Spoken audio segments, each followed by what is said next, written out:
जय यीशु की। मैं हूँ प्रियंका रामोर और आप देख रहे हैं रेडियो वेदास एशिया की हिंदी सर्विस।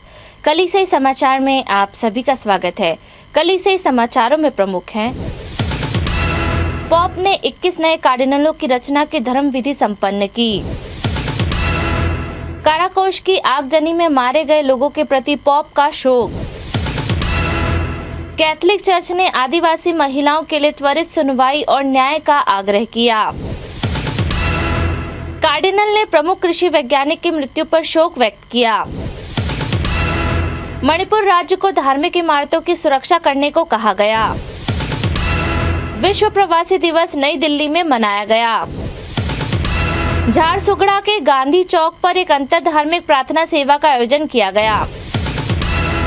मासूमों की खुशियां बनी बापू की अनूठी यादगार। अब जानते हैं समाचार विस्तार से। पॉप ने 21 नए कार्डिनलों की रचना की धर्म विधि संपन्न की। पॉप फ्रांसिस ने शनिवार 30 सितंबर को संत पेत्रुस महागिरजाघर के प्रांगण में हजारों विश्वासियों के साथ कार्डिनल रचना समारोह का अनुष्ठान किया, जिसमें उन्होंने विश्व भर के 21 नए कार्डिनलों को कैथोलिक कलीसिया के कार्डिनल मंडल में शामिल किया। कार्डिनल रचना समारोह रोम समय अनुसार सुबह 10 बजे शुरू हुआ। 21 नए कार्डिनलों में से 18 पॉप के चुनाव में वोट दे सकते हैं, जबकि 3 नहीं दे सकते।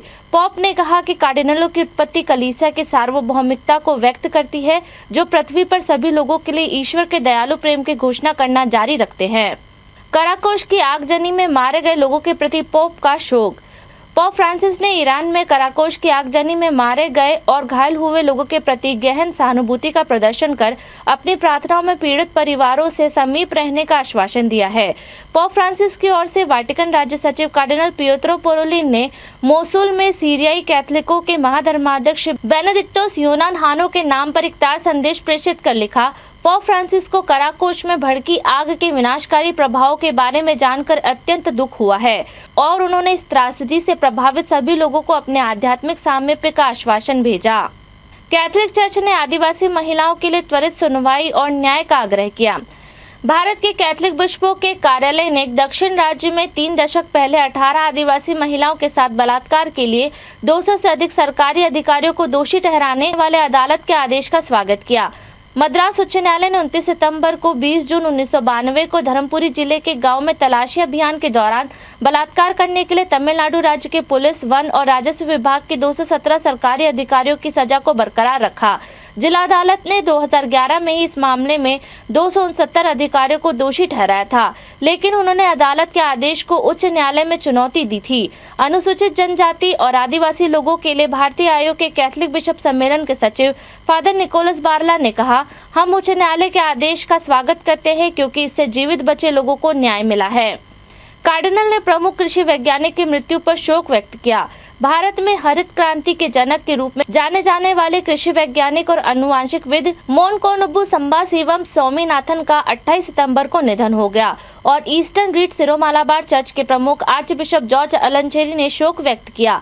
कार्डिनल अलंचेरी ने कहा, स्वामीनाथन भारत की हरित क्रांति के पीछे एक दूरदर्शी शक्ति थे, जिन्होंने अनुवांशिक और पौधे के प्रजनन में अपने अभूतपूर्व काम के माध्यम से हमारे देश को खाद्य घाटे से खाद्य अधिशेष देश में बदल दिया। धर्माध्यक्ष ने कहा, उन्होंने गेहूं और चावल की उच्च उपज वाली किस्मों को विकसित करके रासायनिक जैविक प्रौद्योगिकी को एकीकृत करके भारतीय कृषि उत्पादन में क्रांति ला दी। मणिपुर राज्य को धार्मिक इमारतों की सुरक्षा करने को कहा गया। भारत की शीर्ष अदालत द्वारा नियुक्त पूर्वी न्यायाधीशों के एक पैनल ने मणिपुर सरकार को संघर्षग्रस्त पूर्वोत्तर राज्य में सभी धार्मिक इमारतों की पहचान करने और उनकी सुरक्षा करने का निर्देश दिया है। स्थानीय मीडिया रिपोर्ट में कहा गया कि पैनल ने राज्य सरकार से सभी धर्मों से संबंधित धार्मिक इमारतों की पहचान करने के लिए कहा, चाहे वे वर्तमान में मौजूद हो या हिंसा में तोड़फोड़ क्षतिग्रस्त जलाए गए हों। 3 मई को शुरू हुई हिंसा में चर्च, मस्जिद और मंदिरों समेत सैकड़ों धार्मिक इमारतों पर हमला किया गया। जारी धार्मिक जातीय हिंसा में अब तक लगभग 180 लोग मारे गए हैं और 60,000 लोग विस्थापित हुए हैं। पैनल ने सरकार से यह भी कहा कि विस्थापित व्यक्तियों की संपत्ति के साथ साथ हिंसा में नष्ट और जला दी गई संपत्तियों की सुरक्षा सुनिश्चित की जाए और उनके अतिक्रमण को रोका जाए। सुप्रीम कोर्ट को लिखे गए एक नोट में न्यायाधीशों ने उससे इस आशय के आदेश जारी करने का आग्रह किया और कहा कि अनुपालन करने में विफलताओं के परिणाम स्वरूप संबंधित व्यक्ति अदालत की अवमानना के लिए उत्तरदायी होगा। विश्व प्रवासी दिवस नई दिल्ली में मनाया गया।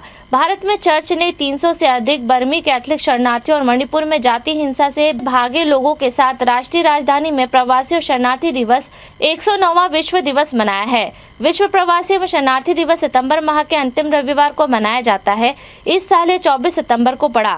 नई दिल्ली में कार्यक्रम का आयोजन प्रवासी आयोग, दिल्ली कैथलिक आर्चडायोसीस प्रवासी आयोग और सेक्रेड हार्ट कैथेड्रल द्वारा संयुक्त रूप से किया गया था। प्रवासी और उनके समर्थक नई दिल्ली में सेक्रेड हार्ट कैथेड्रल के आसपास एकत्र हुए। कैथेड्रल पैरिश पुरोहित फादर स्वामीनाथन ने चर्च में प्रवासियों और शरणार्थियों का स्वागत किया और पैरिश समुदाय ने उनके लिए प्रार्थना करने और उनकी जरूरतों में उनकी सहायता करने का अनुरोध किया।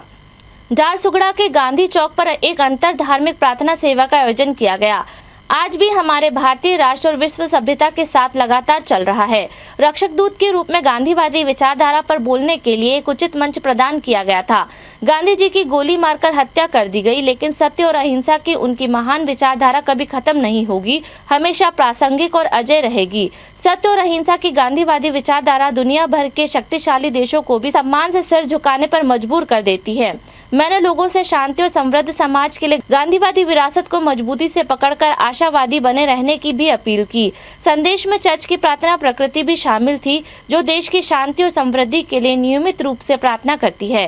संदेश संवैधानिक अधिकारियों, राष्ट्र द्रौपदी मुर्मू, मुख्य न्यायाधीश DY चंद्रचूड़, प्रधानमंत्री नरेंद्र मोदी, सभी राजनेता, नौकरशाह और पुलिस प्रशासन के लिए नियमित रूप से प्रार्थना करने की अपील के साथ समाप्त हुआ।